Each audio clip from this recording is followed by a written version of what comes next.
We have another amazing guest coming onto the show, and we always love his articles. He's always speaking really inconvenient truths, taking on the powerful. And I'm speaking about none other than Lev Golinkin, who is a Ukrainian-American journalist. He's also the author of A Backpack, a Bear, and 8 Crates of Vodka. So welcome, Lev. I'm glad that you are muted, I'm sure, by a lot of people who try to cancel you, but not on this show. Mm-hmm. You have a recent article about Tulsi Gabbard. It was in Newsweek. Washington's Craven warmongers outrageously smeared Tulsi Gabbard for telling the truth. So tell us about who these warmongers are and what truths she was telling. The question isn't even about the truths she was telling. The question is that she's being accused of being a Russian spy. She's being accused of treason to the United States.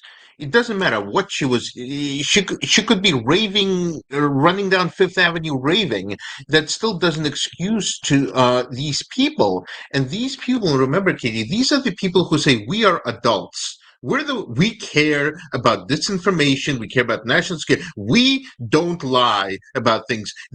Trump does that. We actually are important people who are adults. And here we have Elizabeth Warren, who blankly just accuses Gabbard of being in Putin's pocket. Debbie Wasserman Schultz, another member of Congress. These are people who are supposed to be the adults. Then we have the usual warmongering David Frum, people from the Never Trump MAGA, and Tom Nichols, who, while Gabbard spent 2 decades in the military, Tom Nichols preferred to teach in war college. So, being in the atmosphere, he fought not so much in the battlefield, but in the marketplace of ideas. Right. And yeah, almost all of these people have not served a day in their life. And they are accusing a lieutenant colonel in the U.S. Army of treason with no evidence and no repercussions. None. Right. They're just able to say that. Right. Misinformation, fake news. So here's David Frum, one of the architects of the Iraq War. Why not cut out the middlewoman and just name Putin as director of moral intelligence? Here's Tom Nichols. Tulsi Gabbard's nomination is a national security risk. Then we have Rep. Abigail Spangberger. The men and women of the U.S. intelligence community honor their oaths by collecting the vital intelligence that keeps our fellow Americans safe. The global threats we face require a director of national intelligence who would do the same. Tulsi Gabbard is not that person. And this, of course, I forgot to mention, this is because Trump has named her as director of national intelligence. The objections to her nomination transcend partisan politics. This is a matter of national security. Someone who has aligned herself with Vladimir Putin and Bashar al-Assad and trafficked in Russian-backed conspiracy theories, ironic because these are conspiracy theories, is an unsuitable and potentially dangerous selection.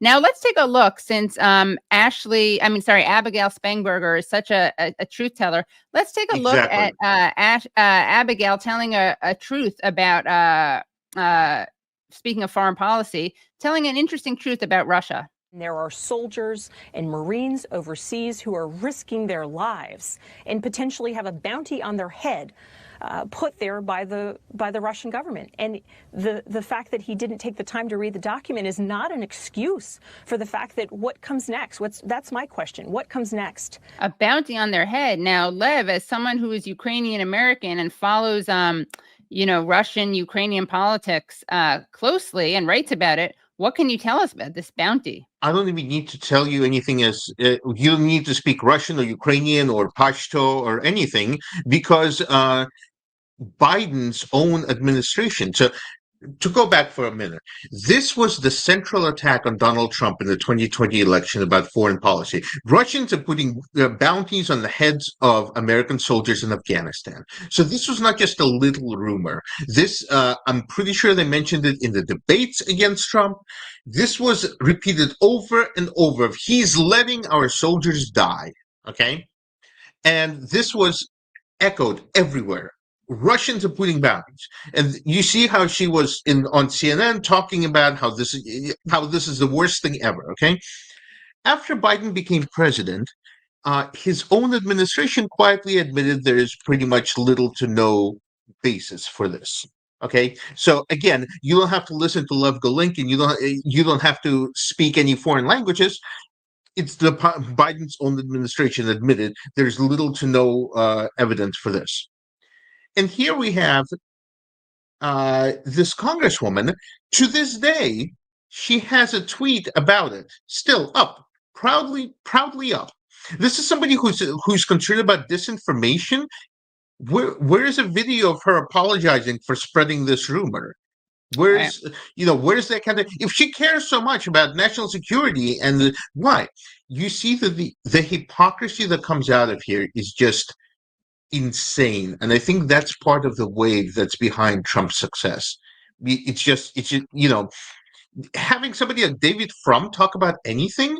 I mean, it's like having the guy who designed the Hindenburg, give lectures on fire safety.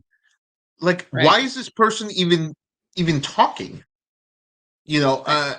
It's, and not only is he talking, he's right. He's talking in major media, and he's just accusing this. David Frum helped lie us into a war. Tulsi Gabbard was in the combat medic unit patching up the American soldiers who were mangled from that war. And how do you even have just the basic human ability to just go up there and then accuse her of treason, accuse her of being in the pockets of others? It's hard. You just have to reflect on what kind of a person would even have the gall to do this, and moreover, what kind of a media outlet would put him on. What is it that they dislike about her? I mean, they accuse her of meeting with Assad, but as you pointed out, so did Nancy Pelosi. So what do you think it is? They accuse her of meeting with Assad. You could have a gigantic coffee table book, as I wrote in my article, of United States leaders meeting with the worst dictators imaginable. Okay, she is in many ways anti-war, and that is all of these people belong into this foreign policy apparatus. And this is a machinery of lobbyism, of think tanks, of rotating jobs in these positions, of board members of Raytheon and other companies, and of the media who love wars. These people are part of this giant foreign policy war apparatus. And the number one thing for them the number one thing for this apparatus is to survive, is to continue going. Anything that poses a challenge to it is a problem. Tulsi Gabbard is a lieutenant colonel with 20 plus years experience in the U.S. Army, who eloquently says, war is a horrible thing and we should not be doing it unless we really, really have to. And a lot of times we don't. She poses an existential threat to them. People start listening to her, and suddenly they start asking, why is David Frum saying anything? Why is anybody listening to him? They start asking, they start asking these things. So this is why they hate her for that. And it's the same thing. The biggest warmonger of them all, Hillary Clinton. Well, I should. It's really hard to pick who's the biggest of them all, but she's definitely in the. She's in the pantheon. She basically baselessly accused Tulsi. She insinuated she was a Russian asset.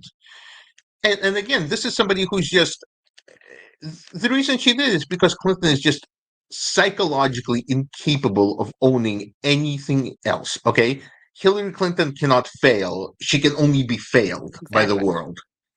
And so she made up this lie. She went with it. The media just didn't challenge her on this, didn't ask for anything.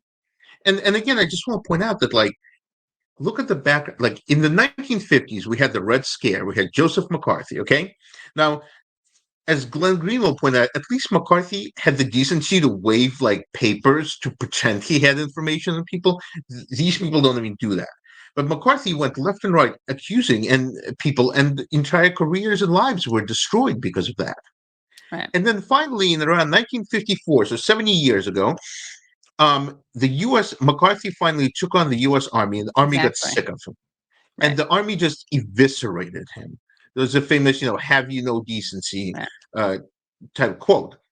And then McCarthy slunk away and spent the rest of the short remaining time of his life as an alcoholic, hated by everyone.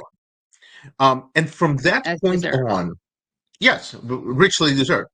From that point on, until about 2016, the notion that you could accuse somebody of treason, of serving a foreign power, as I said in the Newsweek piece, this is the only crime that's explicitly outlined in our Constitution: treason. People didn't do that. It was beyond the pale because they realized that, just the danger of it. Okay. And then suddenly we have everybody in the resistance starts accusing people of being Russian. My mentor, Steve Cohen, was accused of being a Russian stooge by Max Boot, whose wife literally was indicted for being a foreign agent. I Okay. didn't know that. For which country? South Korea. Oh my God, I had no idea. Wow. Okay. Oh, yeah, it was, yeah. And she wrote pieces in the Washington Post with him. She wrote at least one piece. She was arrested. Yeah. And so Max Boot was, the whole time the foreign agent was in the house with him. Oh my gosh. Wow. Has he been called out for that? Oh, yeah. But again, that would mean that these people, or the people who employ them, would have to have a shred of decency, which they don't. Right. These people make McCarthy look like the decent one. I just want to say for myself, like, there are things that I don't like about Tulsi Gabbard, but that's not really relevant to this discussion. It doesn't matter what she was for. Right. The point is, you accuse somebody of treason, have the evidence. It doesn't matter if you're accusing Hannibal Lecter of treason. Right. Like, that is not something you just blatantly do. And if Tulsi Gabbard was not a public figure, which in the U.S., our libel laws, it's very hard to win a libel case because of the First Amendment, which I actually think is a good thing. But if you're a public figure like Tulsi Gabbard is, you can be accused of anything, and the odds of you being able to win that case are infinitely small. Right. So, I mean, and Tulsi even brought up a case against Clinton for her lie about her being a foreign aid, but after a while she had to drop it because, like I said, you cannot win a case as a public figure. The standard for that is so incredibly high. Right. But you're talking Elizabeth Warren. You're talking, again, this is somebody who dresses up and says, I am the responsible person. Right. I'm the person. Right. We don't lie. Yeah. Yeah. That was really, I couldn't believe that. Yeah. Without a shred of evidence, and even Alexander Vindman, who himself, this is somebody who was attacked by Republicans when he spoke out against Trump. And he was attacked by having, they're saying he might have dual loyalties because he, like me, is originally from Ukraine. Right. And I defended him at that time, again, based not on anything that he said. And he then turned around and accused somebody of of being a Russian asset on his end. And it's like, you think you were on the receiving end of this. You think you'd have it. And this is why she brings out the worst in the people who are part of this war. Call it the blob, call it the military industrial complex, like Eisenhower. She brings out the worst, and it's incredible that anybody who says that the media should stop immediately and say, "What is your evidence?" Right. Yeah, but of course they won't. Yeah. But so the burden is not just on these McCarthyites. The burden is on those who don't challenge them.